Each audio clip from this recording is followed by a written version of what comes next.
Who does not beat Zimbabwe, for Christ's sake?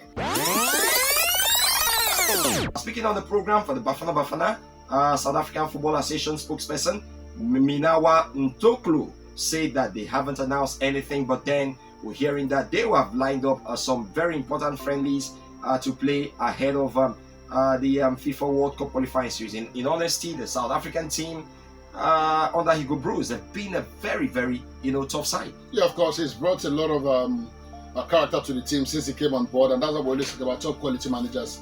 No matter how poorly structured the team is, so you have a manager who understands what the game is or knows his onions. There's always that you go see and you go show, for the team. And that's what the South Africans have been able to do. They're not as classic as they should be, but you can agree with that they're a tough team, and that's why the standings show that they are likely going to be the team that are going to pick the ticket from our group to the World Cup, and they are planning for ahead of that one against Nigeria. They know very well that we're going to be coming for their jugular, and anything short of a victory against us will put them in a very bad place. So I'm really glad that they are preparing well. That's a nation that knows what proper planning should be.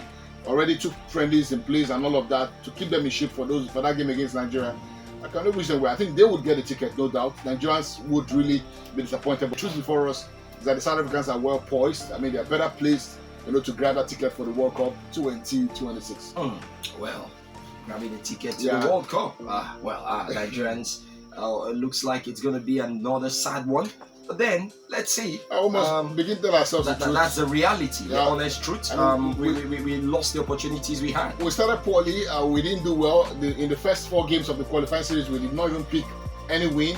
Luckily for us, we got a win in Kigali against Rwanda. It did look at that point as though there was daylight at the end of the tunnel for us. There was light at the end of the tunnel, but then surprisingly, playing at home, you drop points against Zimbabwe. Who does not beat Zimbabwe, for Christ's sake?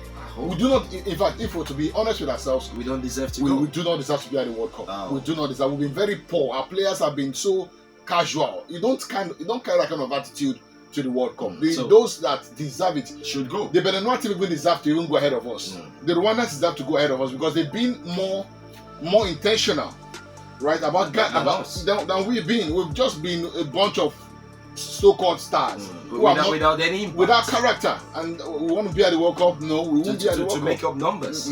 Come on, quite sad, but that's the reality of it.